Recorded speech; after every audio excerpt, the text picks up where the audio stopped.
Hello and welcome to the latest episode of the Kith and Kin podcast, stories from the hospitality industry.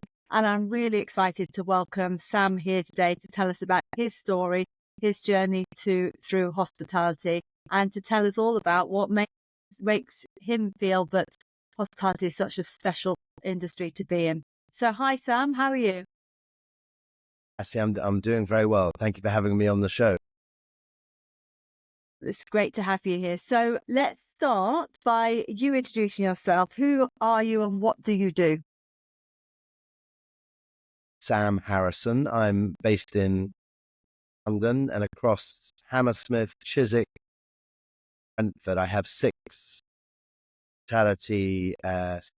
We have 2 large brasseries, smaller time cafes that then morph into something else in the evening, 2 deli food shops.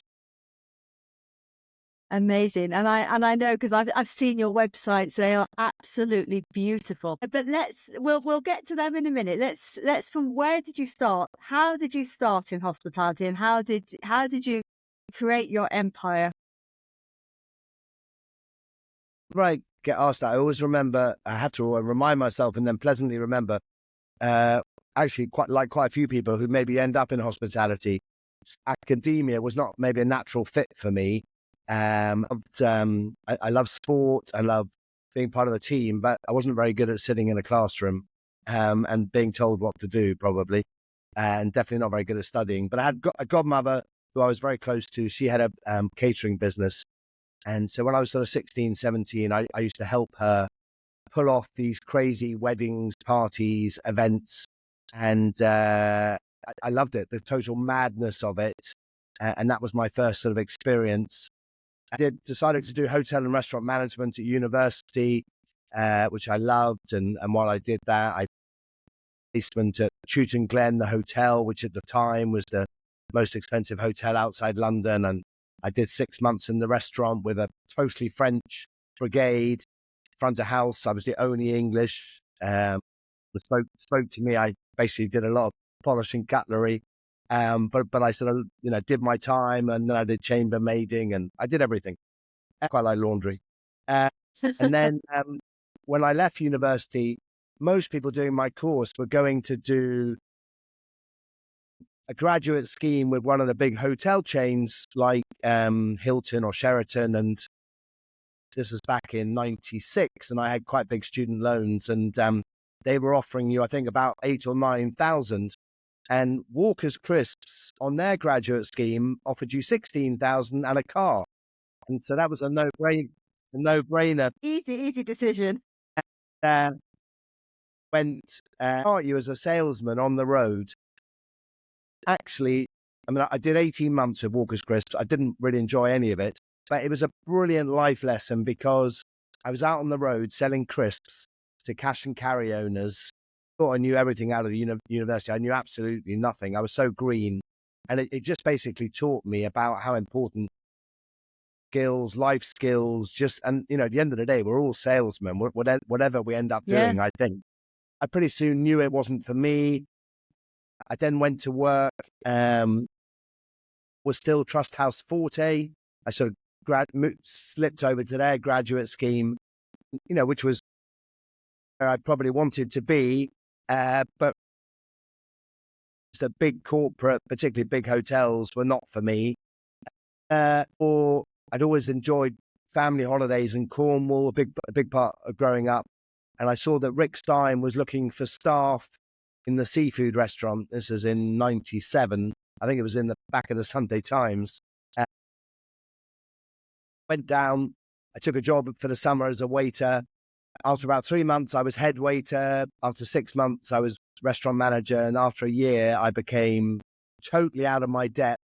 Rick was looking for a general manager, a business, and I was only 27. And I kept seeing him interview these people in the restaurant.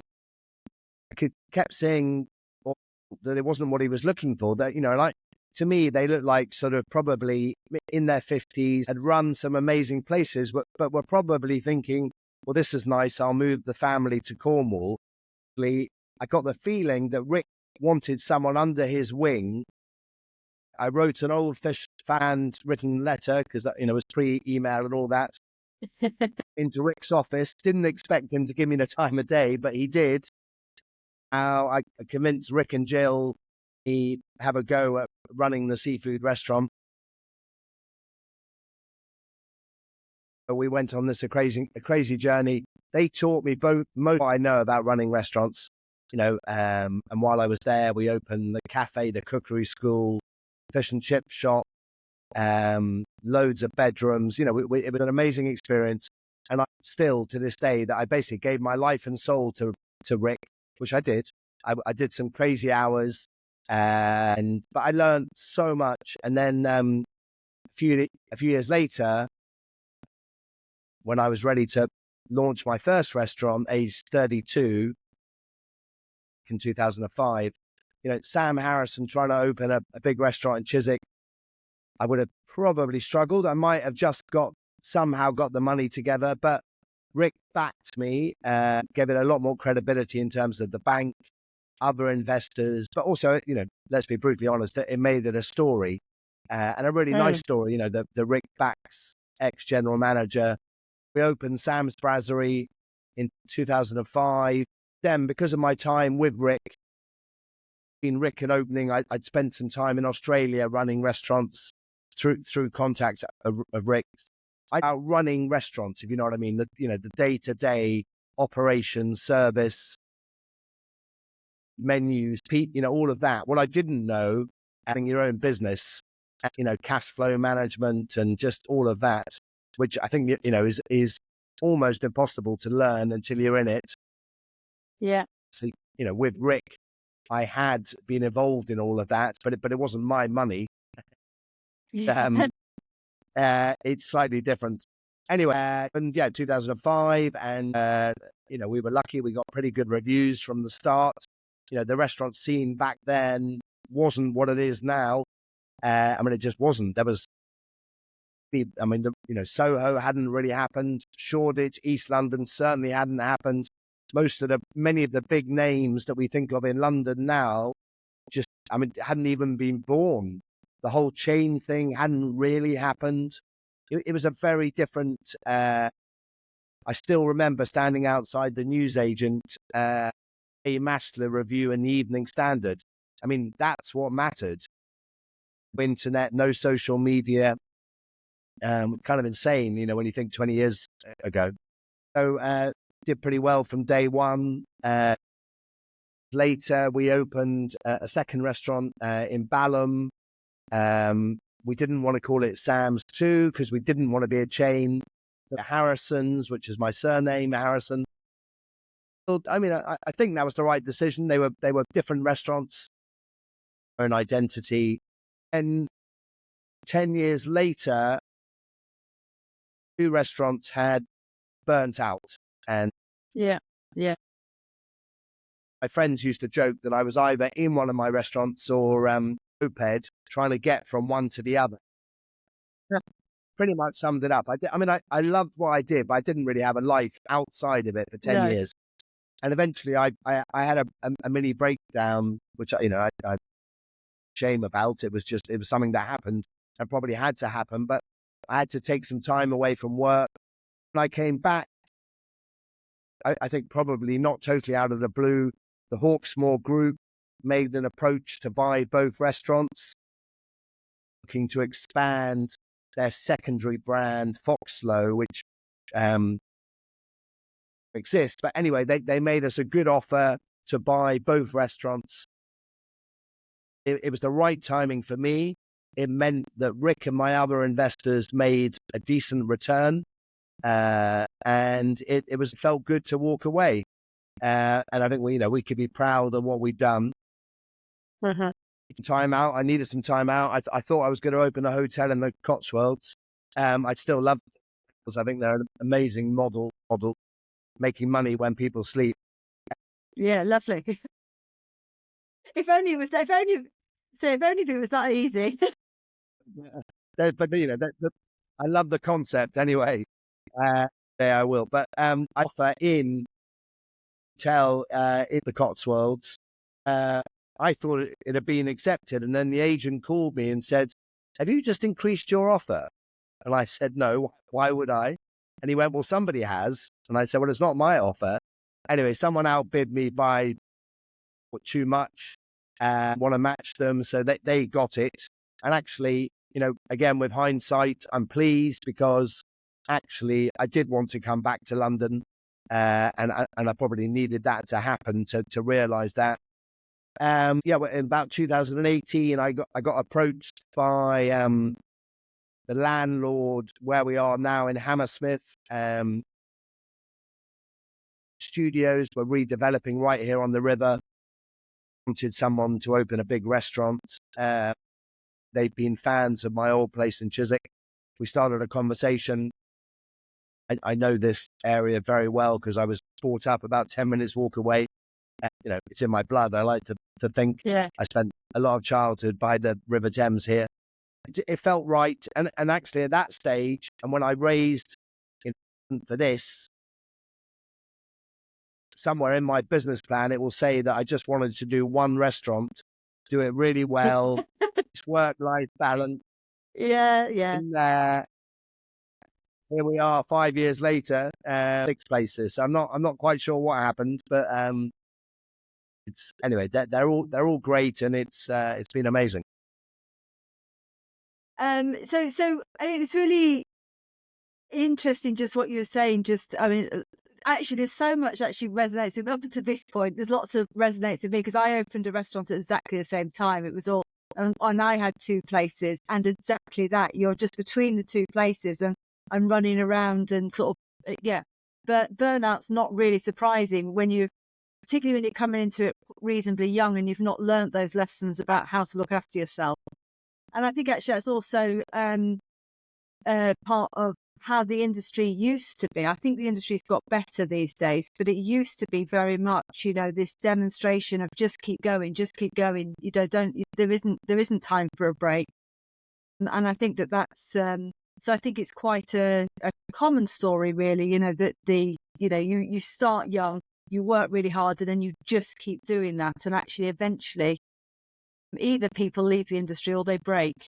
And so, yeah, I sort of quite resonate with that. You're right, but good reasons, but also for many not good. I mean, it's just can be a relentless business because when do you really close? I mean, after a late night, we lock up at 1:30, 2 o'clock in the morning, and then we're back in again at 8 o'clock in the morning. There's no real days a week. I think if you're an entrepreneurial type spirit and you're passionate about your business, driven to succeed, it's very hard to step back. I think that So how have you managed that? Because obviously when you've come back into it, you've been very aware of that. You had the opportunity to sort of start again and then therefore design it better for yourself. So how did you approach that in terms of making sure that you didn't make that same mistake that take that same approach? if I'm honest, I'm not done 6 places in 5 years. I'm not sure I have learned, but Yeah, fair enough. I know. I tell you what happened. I mean, when I thought I was just going to do this one restaurant really well, be confident I could raise the money through private investors.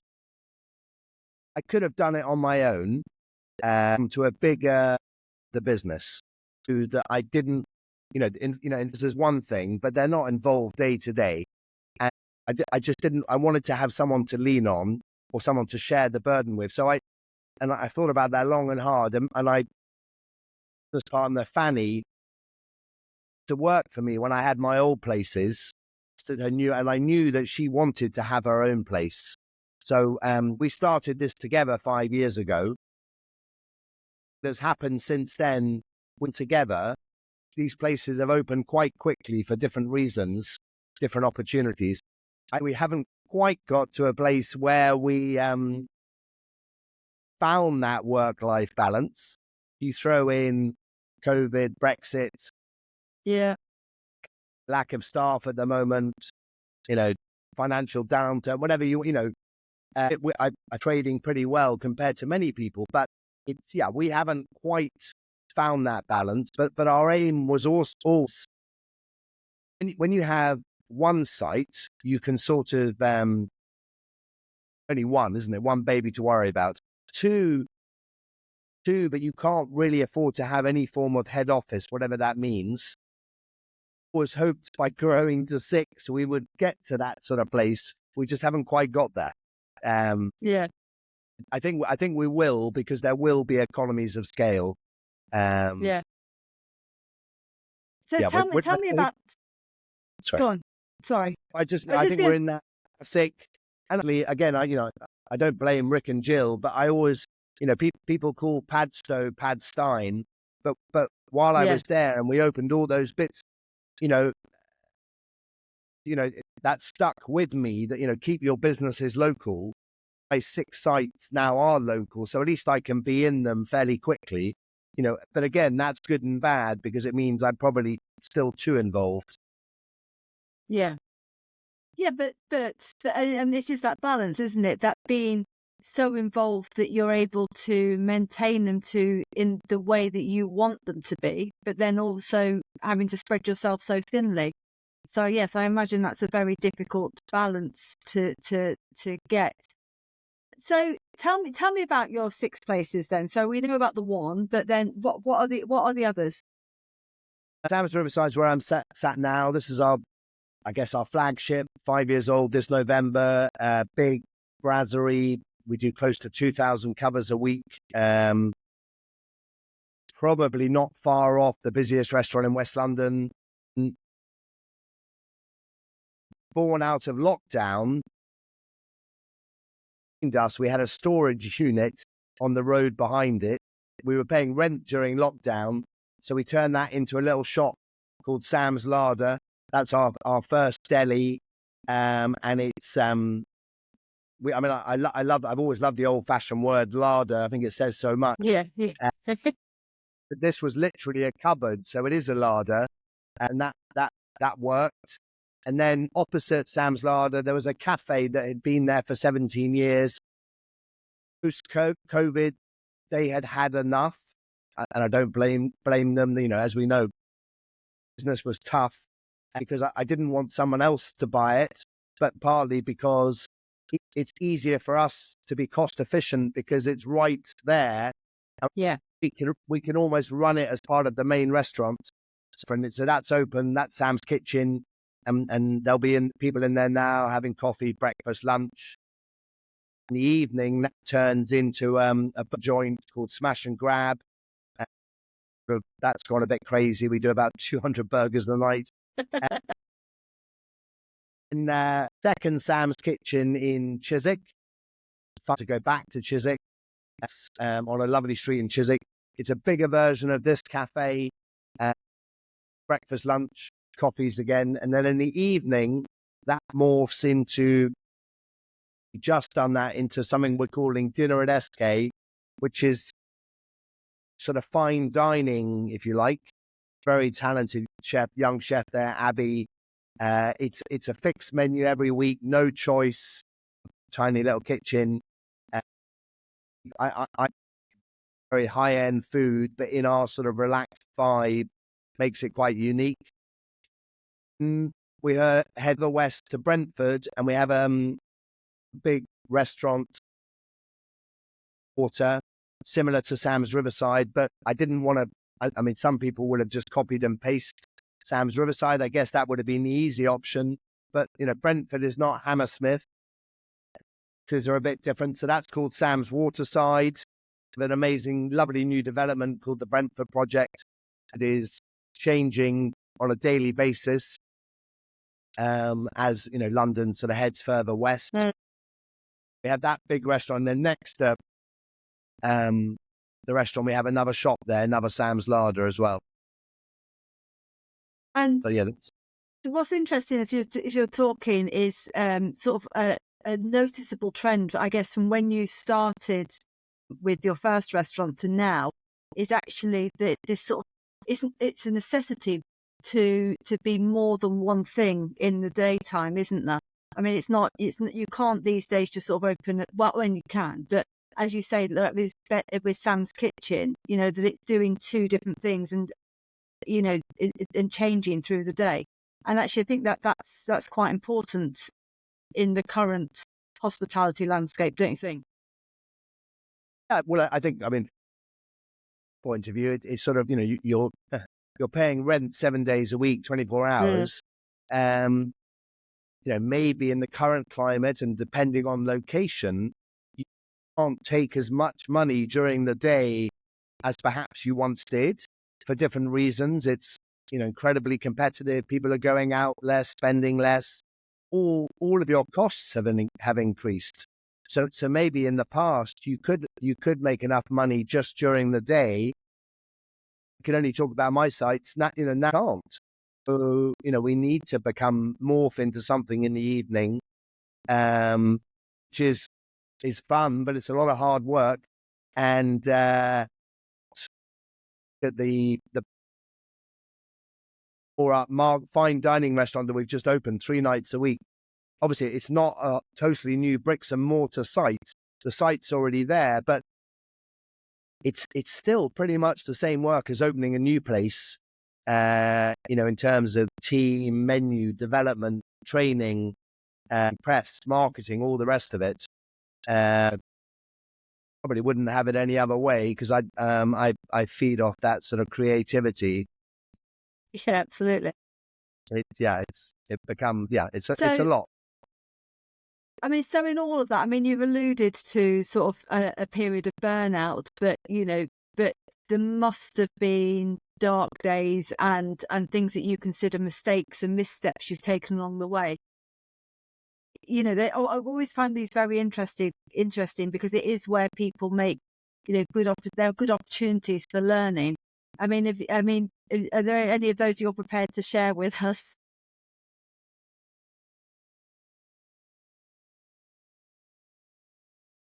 You touched on a couple of things. I mean, when I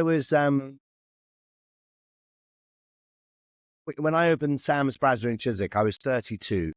For my age, I had a lot of restaurant experience running other people's restaurants. But as I said, the pressure of running your own business and having 50, 60 staff, payroll, massive burden. And it took me, now I'm 51, and I still find that I have 130 staff and I feel sick when it comes around to, not because I think, it's just that there are crunch points, but you become a bit better at dealing with it. I remember my first rent review with my landlord in Balham. I was so green and naive. So I think I've learned to be afraid to ask for advice, not, to lean on people, okay, to not know or to, but the worst thing would be to not, to learn from your mistakes. And I think maybe young and we had amazing reviews to begin with. You can feel a bit indestructible. Yeah. Yeah. I mean, I probably, after that first success of Sam's Brasserie, your ego, but it can, you've got to watch out because you in the bum very quickly. Absolutely. So what's the plans for the future then? Still think it's, as I said, we're lucky that we trade pretty well. I definitely think it's tough. A tough winter ahead, and big budget news to come tomorrow, haven't we? Yeah.